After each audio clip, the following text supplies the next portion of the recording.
everybody, and welcome to the Galactic Church of Truth? Question mark. I am one half of your host, Hunter. And I'm the other half, Joe. Yeah, nailed it. Yeah, Hunter, Joe, we are here today to talk to you about Andor episode 5. Um, we're gonna get right into it because there's a lot to talk about. Joe, we're gonna start the way I always love to start, which is by asking you your thoughts, ideas, and opinions. Joe is fresh off of the episode. It's been a few days since I've seen it, so I'm very excited to hear someone with a fresh mind talking about it. Yes, I watched it about an hour ago. Nice. So I'm very. I confess, I'm late to it. It's been a little tough to It's schedule, been but a crazy week. So for the yeah, folks at home, we're sorry we're a little late getting this breakdown out, but life happens sometimes. it's part of the challenge. And as life happens, so does Andor's life. Just keep unraveling as he's undercover. Nice segue. That's That's why we why I'm keep him here. around, folks. That was good.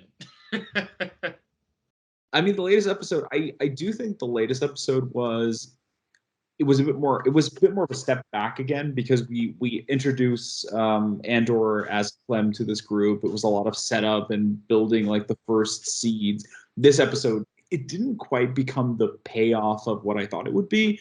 This is the show. This is taking its time. This is about still planting a few more seeds and building up to the big heist that they're technically planning. And I like the idea that they didn't just rush into it. This is, I think, what is the biggest strength of the show is that they're not. If this was like Obi-Wan, we'd be in the heist by now.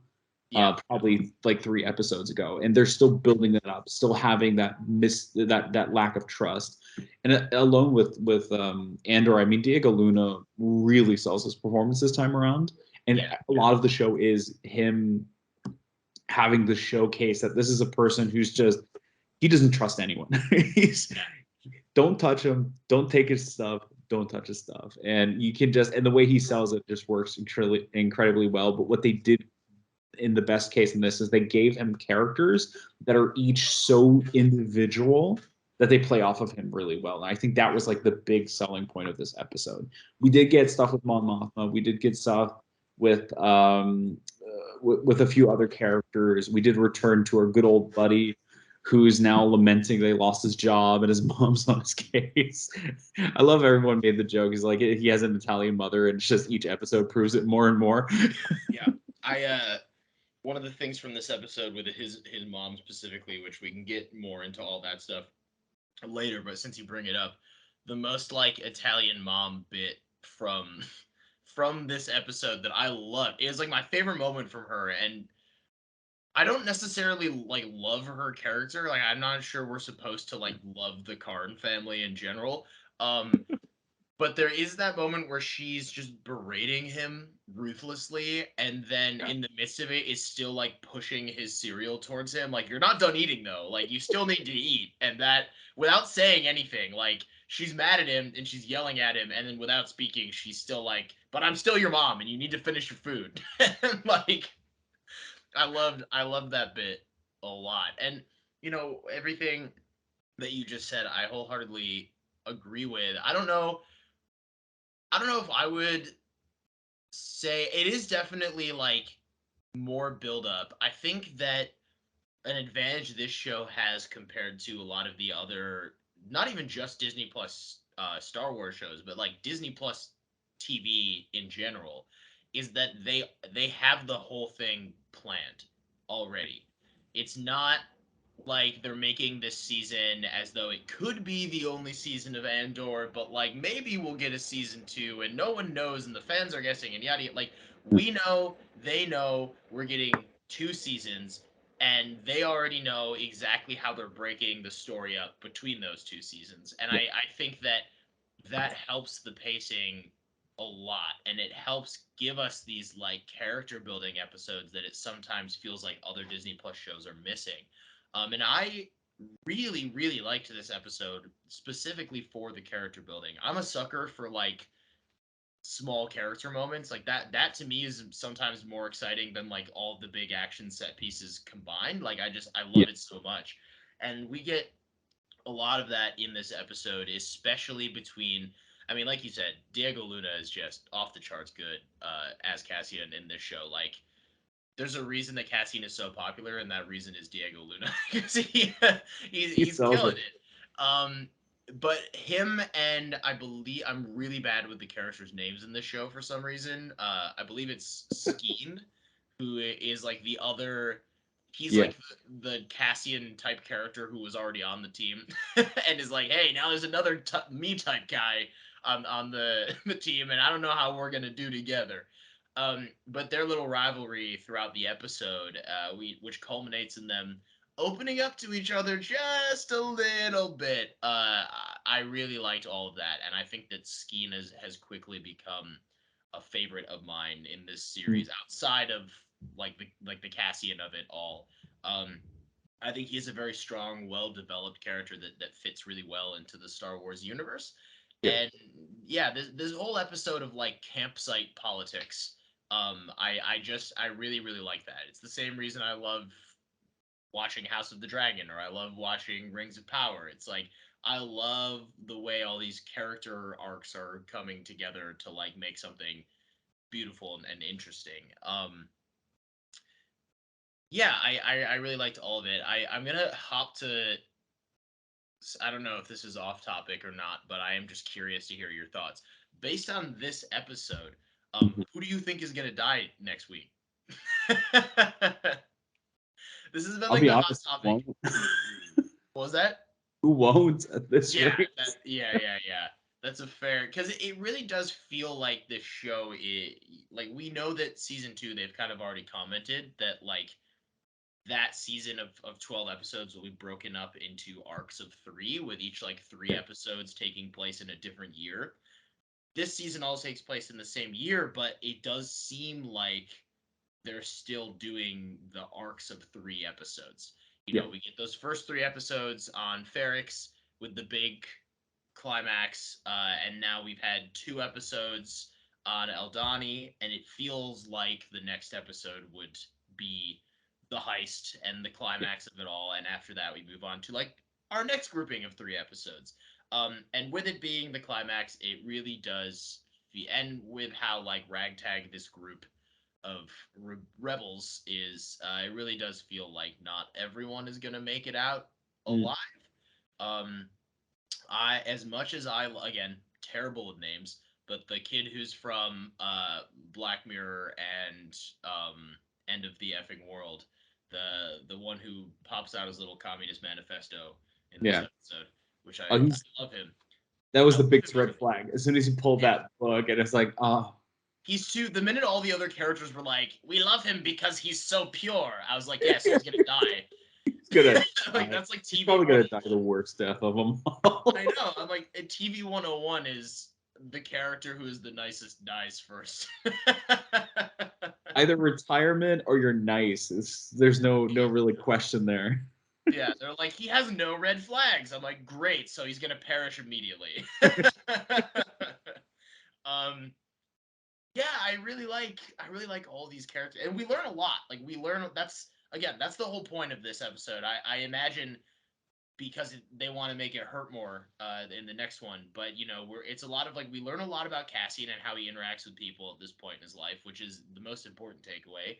But this cast of characters is very rich. Like it's a really well developed group. Yeah. Um, so outside of just who you think is gonna die, like what characters really stood out to you from this group, and like what were some takeaways you got from this episode? I'm curious. I think the biggest takeaway is probably the best representation of rebellion is in that one line of you're not surprised when something comes from above. It's when they come from below. That's when it Mm, catches you off guard. And not, it's not word for word, but it's pretty much one of the best representations of why this rebellion will work. While the rebellion, they'll have sacrifices, they'll have a lot happening, but it's the fact that they, with the TIE fighter, just like, haha, I'm just gonna swoop right in, scare you, intimidate you. It's like it's not scary after a while if you keep doing it. It's yeah, just like they know you're not gonna attack. Like you're just being a jerk. Yeah. And it calls back to last episode where we talked about how the Empire's biggest problem always will be their ego. And this just highlighted that once again. Yeah, I think all that is true. I especially like learning about our guy, our friend, our mole on the inside, and seeing a little bit more of that. I'm really glad.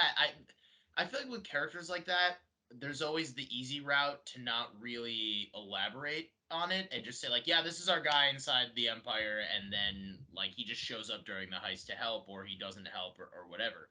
But I appreciate that they took the time to be like, this is him being a mole actively, Yeah.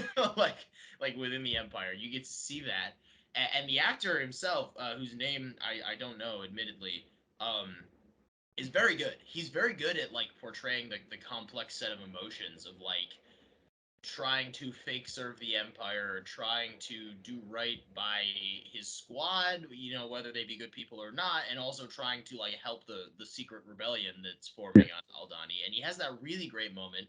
This is coming back to me now of gosh, he's on the barricade or the top of the thing, Yeah. and the one guy's like, could you imagine this planet like full of Aldanis? And he's saying it like derogatorily, or like he's saying it in a way to say like that would be terrible. And our mole responds, yeah, I can. But when he says it's more of like, gosh darn, I wish, you know. Yeah. And I just that to me was a really nice little character moment as well, that I was feasting upon in my And brain. I think, if I'm not wrong, the actor he was talking to was an Agents of S.H.I.E.L.D. vet. I think it was Oh, Nick Blood. how did I miss that? It was mostly the accent where I was like, is that Nick Blood? I haven't confirmed it though. Is it? I think it's, yeah, Nick Blood is the That's actor. I'm so devastated that I didn't pick up. I'm normally like the Agents of Shield guy who like picks up on all of the Agents of Shield references. I'm like your Agents of Shield fans, uh, who know that Murphy's Multiverse has a history of um not being super pro Agents of Shield, right? I'm your guy. I'm your mole. I'm your guy on the inside. I love Agents of Shield, and I am devastated I did not pick up that that was. Oh my gosh. I am the same though, so Yeah, Joe also is. Joe and I are your moles, and we're here talking about Star Wars and Agents of Shield. I'm checking it. It was him. He was Corporal Kimsey. Good for him. Good for him. I'm happy for him that he that he got that role. Oh man, mind blown. Um, yeah. So also on the Imperial side of things, we also see a little bit more of Dedra, um, or Dedra, or again, guys, so bad with names. I don't know what it is about this show specifically. I'm normally very good with Star Wars names, and like all of these characters are slipping my mind so easily, and I'm not sure what that's about. I mean, Um, it's a lot of characters in this show with a it lot of like was a lot of new characters at once. Um, House of the Dragon gives us 3 Aegons, so it's a little easier than yeah, but like even that. House of the Dragon, like I'll be writing reviews for that, and sometimes I have to like, I'm like, is it Vaymond or Aemond? There's two.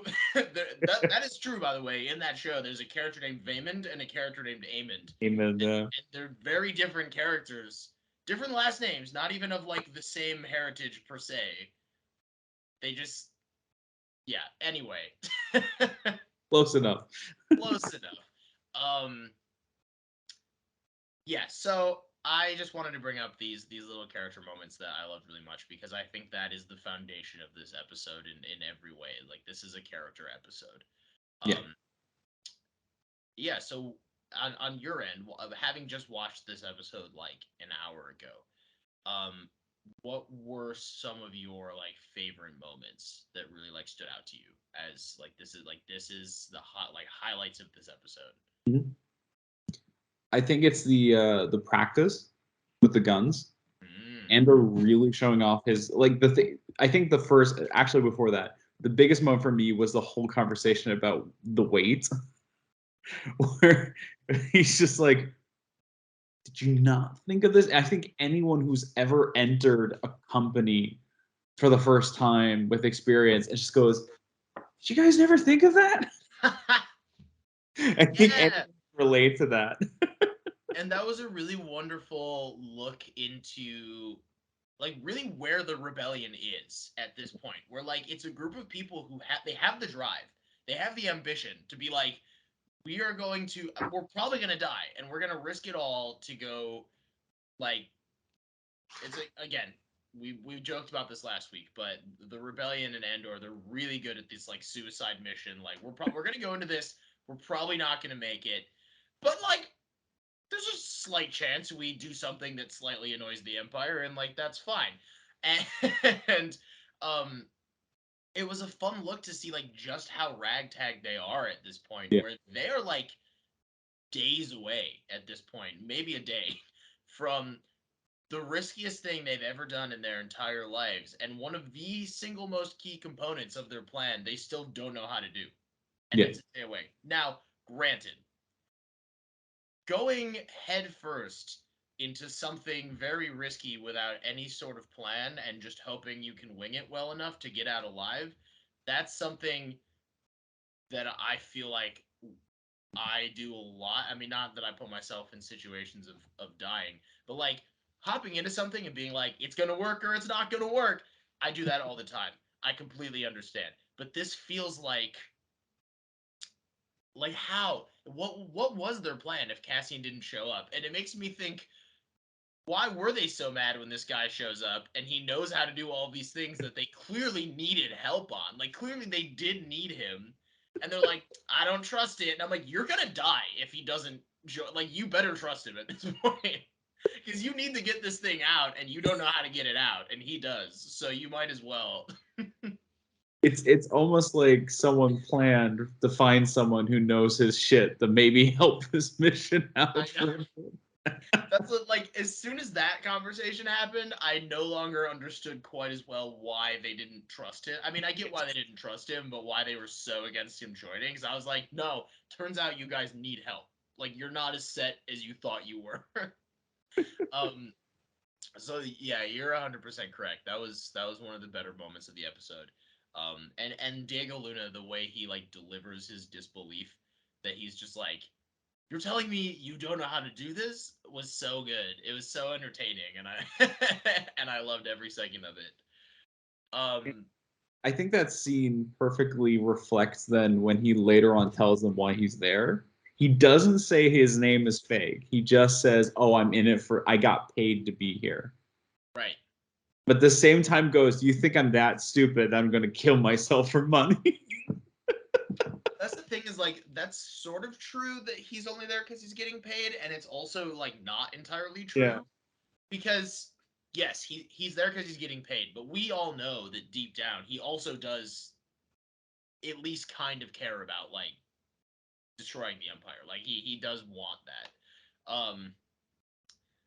So I don't know, like what he chooses to reveal and what he doesn't choose to reveal is interesting. Again, I like the story about Skeen's brother. Um I brought up and started talking about and then got distracted with the name situation. Our friends on the Imperial side of things. They take over like a hotel. They're like, this is ours now. This is gonna be like our new base of operations. Um, we have Deidre, however you pronounce her name. She's up in pills trying to. It was a weird scene. I was just like, "What? Why is this here?"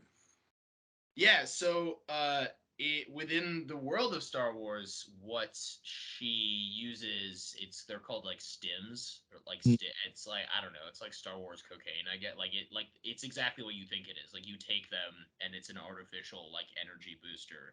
Um, but also, I mean, if you need those to do your job, maybe it's not the job you should be doing. I don't know. And not to say that she's bad at her job, because I think that's another like prominent theme in this episode is the idea that she is good at her job, but because the Empire is I mean, obviously, like sexist, right, the whole 9 yards. Like, they're never gonna admit that she figured stuff out before the dude who's on the planet. Like, they're never Yeah. gonna admit that, and it's just causing her stress. And now she's turning to drugs to stay alive. And listen, I drink 3 to 4 coffees a day, but I'm not at work, but like doing drugs. To sure, caffeine is technically classified as a drug. Sure, I drink a lot of it. Anyway. That was like they were like, could we get 5 Hour Energy to sponsor pills? That's kind of, yeah, I guess like stims are a drug, but it's no different than like doing 5 hour energy to get from Yeah. your, get through your job. Um, I do wonder though, the way I saw the sequence, especially with highlighting, them her needing those to get through, which is not an uncommon trope in TV for a lot of characters to get through stressful things and work-related issues through drug use or stuff like that. But it feels like they're building her up to either become part of the rebellion eventually because of the stupidity of the people around her. mhm. Because the reason I thought of that was because a big part of this episode was also when Andor asked, "Why is Lieutenant Gorn on your side? Why is someone so deep into it on your side?" And I think that might be a parallel to working on.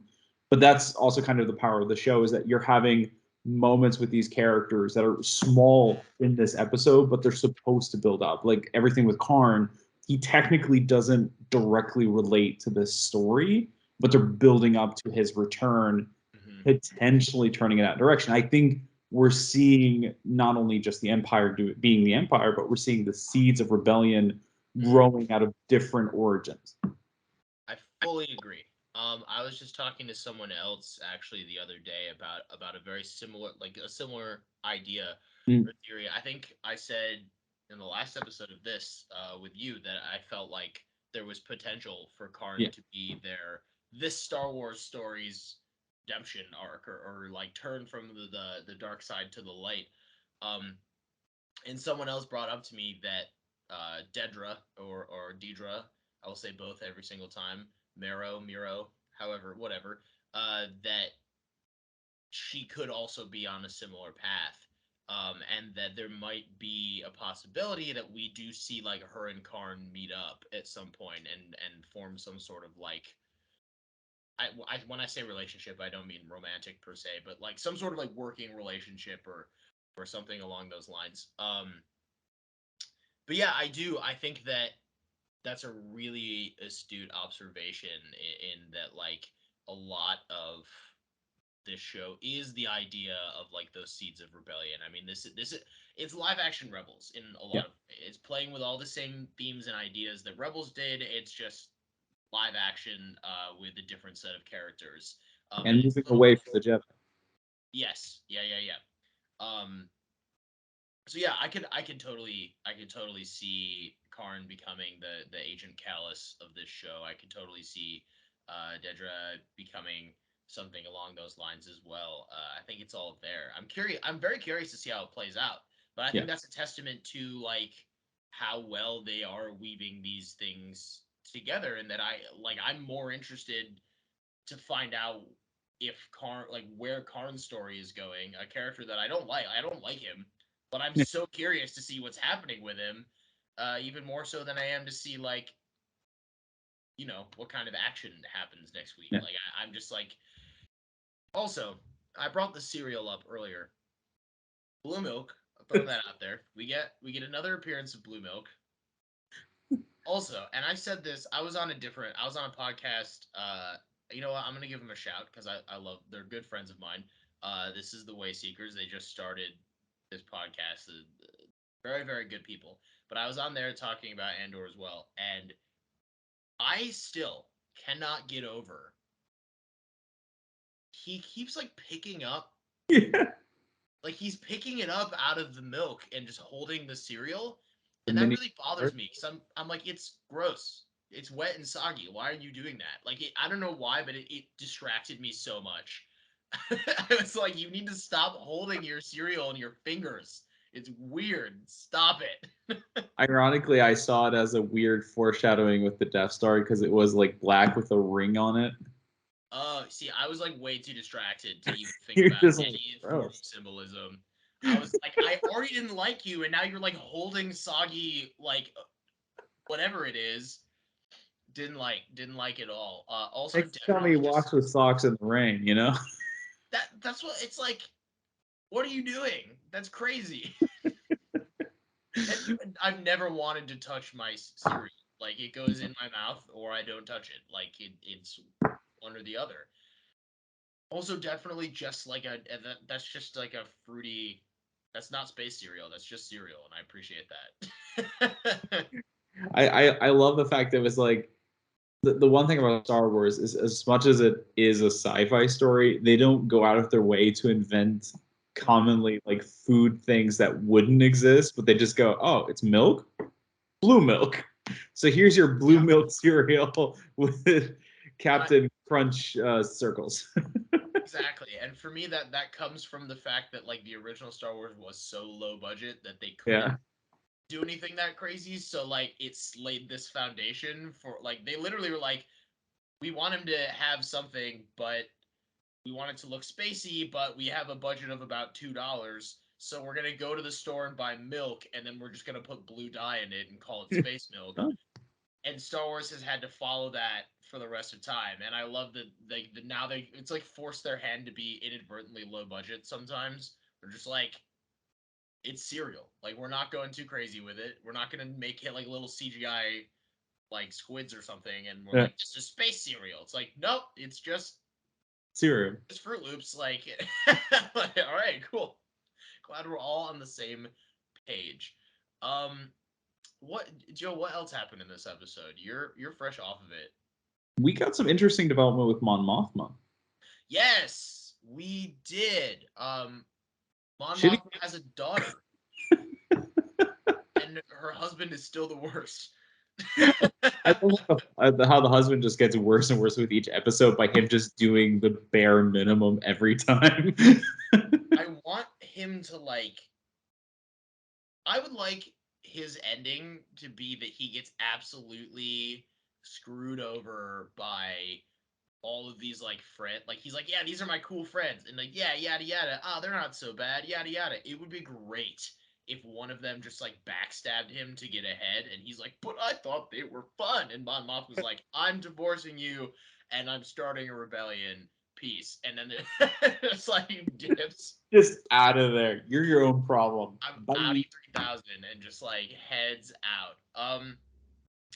As terrible as her husband is, I am so much more interested in the fact that Mon Mothma has a daughter, and that her daughter does not like her, which is a shame. And it makes sense. Like her being that age, her spending way more time with her dad, who's probably just feeding information into Yeah. her ear, and the fact that when you don't know what Mon Mothma is doing behind the scenes, it does kind of look like she's just like working like kind of an absent mom. Like I get it. Like if she could just tell her daughter, "Look, I'm building a rebellion to save the galaxy from the fascist hold of the empire." And like maybe things would be different, but she can't tell her teenage daughter that because teenagers are bad at secrets, and she would definitely tell someone, and then like the whole rebellion ends. So Mm. I do think that was really really interesting.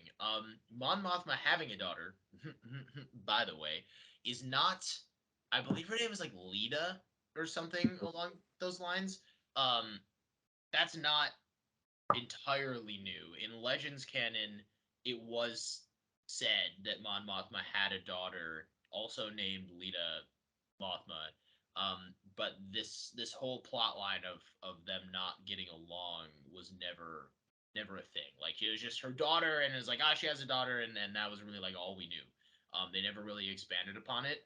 So they did. This show is taking that Legends concept of her having a daughter named Lita, but is diving way deeper into Yeah. it and saying like, okay, realistically speaking, if you had a day job that your family thought you were just doing all the time, but you were secretly doing this whole other thing, like that might affect your relationship with them. And I do think it's interesting that the show is going to that place because they really don't have to.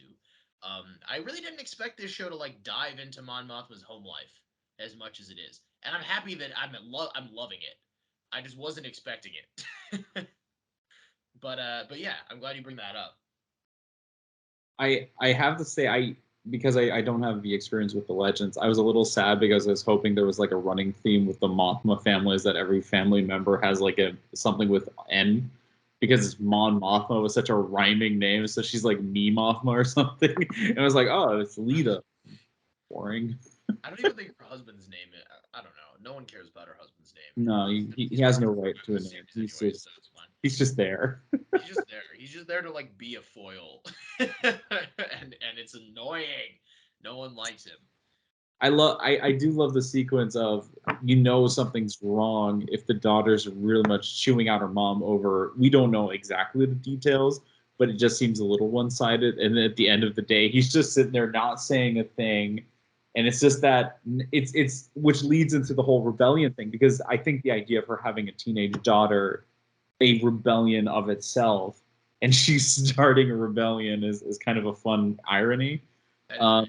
But the husband kind of representing the not voicing any side, not taking any side, is just as much an inability of making a change at the end of the day. Right, and then you have Mon kind of snaps like a little bit towards the end when she looks at her husband and is like, "Oh, you're loving this, aren't you?" And I like that too, because I mean, I think that Mon Mothma. I think the reason I like that they're diving into Mon Mothma's family life and kind of pulling back that curtain and revealing, oh, she actually has like a terrible home life, and it's not healthy, and it's very toxic, and it's probably wearing on her more than starting a rebellion is. And I like that because Mon Mothma historically has always been portrayed as such this like stoic. I don't want to say perfect because no one is perfect, but like you get what I'm saying. She's this character that like you look at her and it's like a Gandalf type character. Where you're like, oh, Mon Mothma shows up, she's gonna make everything better. We all love her. She's the bestest, and that's great. But it does make her like a little bit more of a two-dimensional character, and then you throw in this idea, oh no, she has these problems. Sometimes she does snap. Sometimes she's struggling the same way everyone else is, and her becoming the leader of the rebellion is all the more impressive when you see what she's dealing with on top of just trying to be the leader of the rebellion, which I think is very compelling. I do also like that we actually spend time with characters. Pretty much the big part of this episode is taking characters and forcing them to kind of face reality to some degree. Andor, with him trying to keep the secret with the Kyber crystal being found out. Him, he got suspicious because he constantly freaked out about people touching his stuff. Yeah. And then you have Mon Mothma with her family problems, and even our perfect leader, who seemingly has everything together, Skarsgård's Rael, is worried. Yeah, he's actually concerned, and I think that's the first time we saw him like show a personal investment beyond this rebellion working, but an actual personal investment for the people involved. Yeah, I did really like that little scene where he's just kind of just like staying up by the radio all night, and his I'm not super clear on the relationship. Like, I don't want to say assistant, but like employee, friend, relative, like the woman wwho works in the shop and is like like in cahoots, like part of the rebellion, and all that stuff. But yeah, when she comes in and is like, you're not getting news tonight. You might as well just like do what you can and then be in the morning. That was very sweet that he was like staying up like a mom waiting for her kids to get home when she knows they're at a party or something. Like it's like you can't do anything. Like they're off on their own. You gotta just like see what happens. But yeah, that was really sweet. I do really like Stellan Skarsgård's character in this. I like him a lot. And I also think that listen, he seems to be a big part of this rebellion. And he's not in Rogue One. And he's not in the original trilogy. Not in Rebels. He's not in Solo. I don't think he's in the comics. So if you see what I'm getting at here. Yeah, I did. I there was someone who made a joke. It's like, do you think he'll get disfigured? He'll have like he'll have surgery and end up turning into Woody Harrelson, and that's how he turns into Solo. Because to hop on, because this is sort of my job here is to try to remember all these Easter eggs. Um, I will not take credit for figuring this out on my own, but with the help of some people on the internet, I've come to realize that the holocron that's in uh, Stellan Skarsgård's in his shop that we talked about last time is the same exact holocron that is in Solo that Dryden Voss has. So, there is now this whole theory that Stellan Skarsgård is also somehow involved with Crimson Dawn, and that he might not be like a full good guy, or like maybe he is a full good guy, and because this takes place after the events of Solo, then Kira is maybe she like turned Crimson Dawn, or again, a million different theories with that, and it's probably just like a fun Easter egg. Like they still had the prop, and they're like, we'll just throw it in there, and they forgot about Star Wars fans' rabid enthusiasm for connecting dots. But I love the fact that Crimson Dawn has been introduced in 2018 with Solo, and they've done nothing with it, and it's like the go-to theory for any suspicious group of any kind. Could be Crimson Dawn. Because they set it up like it was going, and it was. I mean, at the time, Yeah. I'm sure the plan was like we're gonna make a few of these movies, and then Crimson Dawn and Maul and Kira, like they're gonna be a major part of Star Wars. Yeah. And then Solo didn't do as well in the box. I mean, we don't have to reiterate the whole story, but that didn't happen. I will say that Crimson Dawn and Kiara, or Kira, sorry, have played a role in the comics recently. So like they've kind of picked up that storyline, and there's been this whole like turf galactic gang war going on in the comic book side of things. But in terms of live action, you're right, they made a really big deal out of them in a major motion picture. No. And then it has never come up again in like movie or TV show. So I mean, it's possible. I'm not gonna like hedge my bets on a Crimson Dawn like surprise Darth Maul appearance or anything like that. Um, although I mean, listen, throwing it out there. At this point in the timeline, I do think he's alive still. I think he's still got like a year or two left before he dies, and we still don't know how Maul goes from ruling like a crime syndicate again. By the way, this is his second time ruling a crime syndicate to again becoming a nobody living in the dark caverns of a forgotten planet. So like Normally a person goes through that entire process once in their lives. He's more of a repeat guy. yeah, I do. Again, this has not much to do with Andor, but people are watching this because they like Star Wars, so I'll still talk about it. My favorite thing about Maul is Sam Witwer revealed once in an interview that when he spoke with George Lucas about Maul, George Lucas was saying that Maul, when they decided to expand upon his character in the Clone Wars and Rebels and all that sort of stuff, uh, Maul is supposed to be Sisyphus. So like Maul is based on this idea of a character who is just pushing a rock uphill, Yeah. and he has this ultimate goal of like freedom and power and all this stuff, and he always almost gets it. Like he always pushes the rock all the way up the hill, and then he gets to the top of the hill, and he's doomed to have that rock come tumbling all the way back down the hill every single time. And that is his whole character arc is just the cyclical, like he always gets almost all the way there and then plummets back down.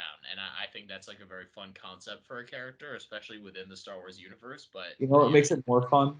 Just imagining that every time that rock ends up rolling over him again and pulling him down is when he sees Kenobi. Let's go, Kenobi, and then just keeps rolling down. yeah. He's like Kenobi, and then he just gets like rolled over. back in the day, man. I used to do Maul impressions a lot. I'm not really sure I can still do it, but love that guy. It would be fun if he popped up in Andor and we got to like see him. But that's not really what this show is about, and I don't necessarily want that to be what it's about. Um, what else, Joe? I just got us really off topic because I tend to do that, keeping us on our toes. What else from this episode have we not talked about yet that seems important? I mean, there's a lot of stuff going on. I'm sure there's plenty of things, but any like big things. I think that we caught up with most of like the big aspects. I think Andor revealing and them still going through with the plan and the discussions between them. I did like that when after trying to stab a guy in the throat, his way of saying sorry is my brother. And I instantly thought of a House of the Dragon with the whole family line where she's just like, can't you see they're not your kids? He goes, I had a horse once. I just had that connection. It's like the 101 writing. If you want a character to redeem something, let them talk about something unrelated. It's just like always fun. Like I think it's a fun. I'm glad that House of the Dragon keeps coming up because I do really enjoy that show. But it's just it is so funny that in their minds they're like, this is a great example. I mean, to be fair, in Andor it makes a little bit more sense, and I also enjoy that Skeen like knows himself well enough to acknowledge the fact that he's like he just straight up tells Cassie like, this is my version of an apology. Uh, you can like it or not like it, but it's like it's who I am. And Cassian is like, okay, I respect that level of honesty, so Yeah. we're cool now. And like, I really like that dynamic of just like Skeen didn't compromise himself at all. He was just like begrudgingly told this story about his brother. I also this I mean this is perchance a little sad, but like I like that when so Skeen's brother isn't like directly killed by the Empire. He does commit, you know, you know, he does take his own life, but I do like the way that is set up as like the Empire ruined his life and drove him to this place, and how it's still like yeah, like the Empire did it. And I think that's interesting because it's a little bit more of a complex idea than we usually get with Yeah. the like and not to say that the other stories are bad or anything. It's just it usually is like my brother was a farmer and they wanted his land and he said no, so they shot him and now I'm mad. And like that's the thing, but they added that extra layer which I think this show has been doing very well of Yeah. like they systematically ruined his life to a point where like he didn't think he could keep going, and that is so much worse than the other one. Like yeah, It highlights how the show is more reflective of the real world, things that do actually happen nowadays, just in a very different form. And yeah, it's heavy to think about. And I think that's kind of what they're going for. A lot of the stuff that happens here is kind of supposed to linger with you. You know, how would I react? How would I handle that? And that's a lot about this character. And I think that's why Diego Luna is kind of perfect in this role because he's kind of the guy who knows what to do, even though he hasn't been active as a rebel in that capacity. But he's at the same time the guy who comes in is like, okay, I don't want to trust any of you, but I'm still going to end up learning everything about every one of you. yeah, yeah. I mean, I'm also curious your thought because now we've kind of circled back to like the main crew here that are probably going on the heist. Um, what about like Vel and I believe his name is like one of my other guys who I'm pretty sure is gonna die next week is I think his name's like Tamrin or something. He's the guy at the end. Vel is like he's in charge. He's like field leader on your mission, and like anything he says goes. And I feel like he has been like they haven't given us a ton about his backstory, but they've given him enough moments of like heartfelt leadership to endear us to him like a little bit, and Yeah. they've given us a few examples of him like I'll shoot you if I gotta shoot you, but I don't want to shoot you, and like for me that screams field leader that we're gonna like on the yeah on the mission who is like gonna sacrifice himself so someone else can get out. Like that is what it screams to me. So he's my other pick. He's my other pick of I think he's gonna die. I really do. Which stinks because I like him, but I feel like we're supposed to. I do wonder if we're going to have someone who's going to end up, because a big thing about this is how dedicated are you? And I think Andor's speech about fear is a great highlight of that. And I've been wondering if we're going to have a character that is just going to screw up because they end up realizing how dangerous it is. Yeah. No, I'm very curious to see how this heist is gonna go because I do think that even with some of the characters sort of making up by the end of episode 5, they're still not dysfunctional. like Like they every still good family. yeah, like they still have their issues, and I can't like there's no way the heist is gonna go perfectly. That wouldn't be good storytelling. Like it has to go at least a little bit wrong. So I feel like I'm wondering what is gonna come up. I can see Skeen and Cassian still kind of getting into it. Um, there's been a lot of talk about like how much people do or don't believe in the cause, and Yeah. that being like a whole thing. Um, so yeah, like I'm curious to see how this plays out. I'm actually very excited for the next episode because I do think it's going to be fun. And this show has done suspense very well, so I think it's going to be a very anxiety-inducing hour of television. The next episode is probably either, if it's a classic heist, something's going to go wrong. Oh yeah, their whole plan is just walking in and like hoping for the best. Like I feel like 6 dudes of them. They don't even have uniforms. That was the next thing. It's like they're practicing that they're walking around. I don't think they have any uniforms prepared. they mentioned that because when the mole shows up, he's like, "Is there anything else you need from me?" And they're like, "We're gonna need your shoes and belt because we have one extra uniform, but we don't have all the garments. So Cassian will have a uniform, but like we need you to give us your shoes before you leave, so Cassian can have them." Which I thought was like another funny little detail. Mm. Gosh, now I'm trying to think. I don't have my notes with me, but there were a few planet name drops in this episode that were fun. Is specifically from the Empire when they're listing like a lot of the Easter eggs come from the Imperial side of things because they get to have those like technical conversations where they just list off like 5 different Easter eggs in 3 seconds and call it a day. We get a Jakku reference, which for the folks at home is the desert planet that Rey lives on before is left on by her parents and where we find her at the beginning of The Force Awakens. It's where she meets Finn. It's where they recover the Millennium Falcon. And for those who aren't in the know, in Star Wars lore, Jakku is actually a very, very important planet because a lot of people think that Endor is where the Empire lost and died. Endor is where the Empire started to die. Jakku is where it was finished because I mean, realistically speaking, um, you know, losing one battle doesn't necessarily like destroy an entire government, right? Like they still had like even with Palpatine dying, like they still had other people like a line of Yeah. succession, right?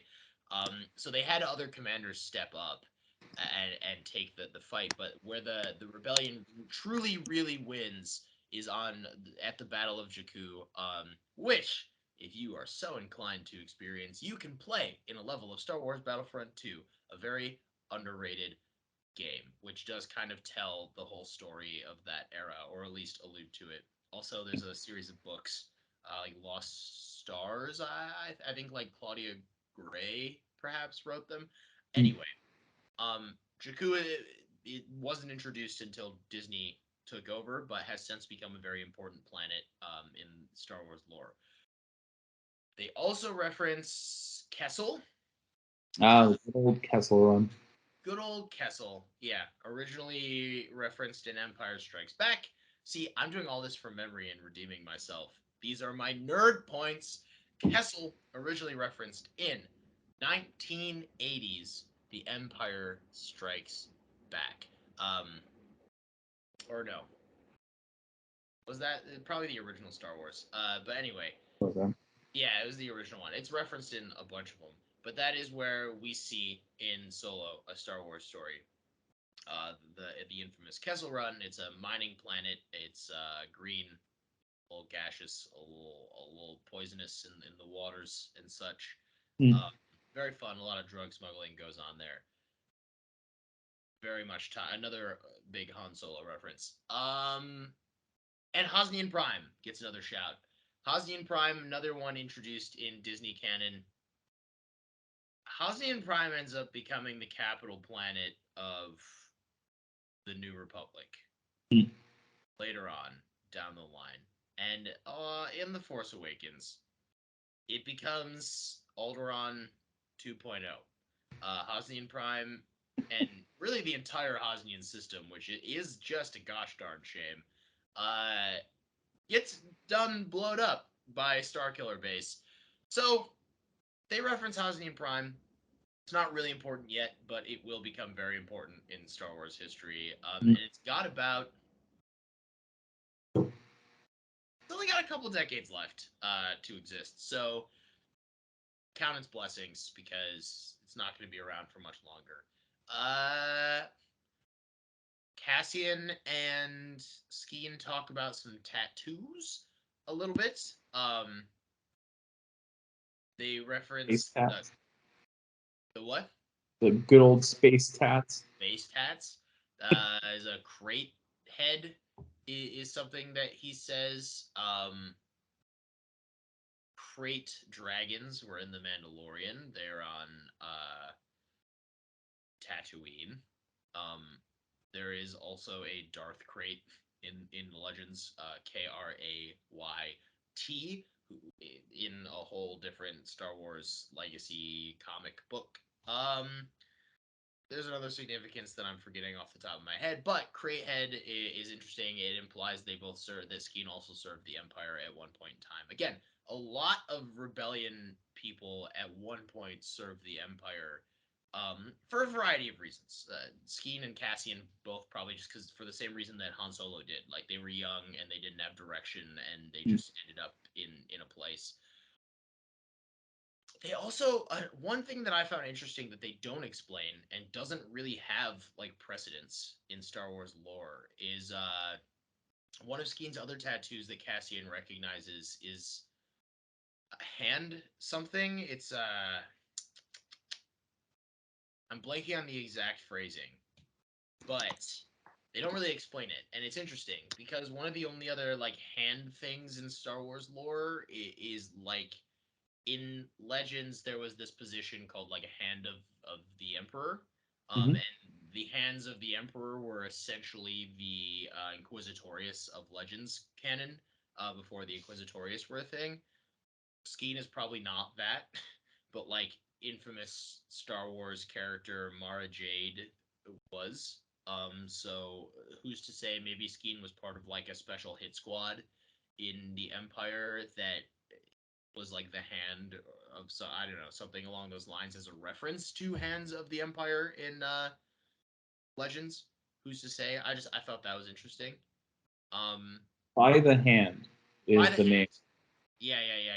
I knew it was something hand, and it got me a thinking because I did look into it, and that's not like an established saying in Star Wars, so that's a new thing. But I am curious because those tattoos do seem to come from like imperial servitude. Um, so I find that very intriguing. And last but not least, there's another Indiana Jones Easter egg. Another one. Everywhere. They're everywhere. Once again, in Stellan Skarsgård's shop, you can see some more Indiana Jones artifacts in there, as though they are from the Star Wars universe, which is By fun. the end of the season, he's so gonna wear Indiana Jones hat, isn't he?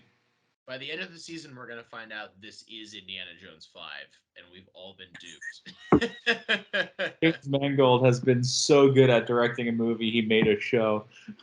James Mangold was so good he called himself Tony Gilroy and no one noticed.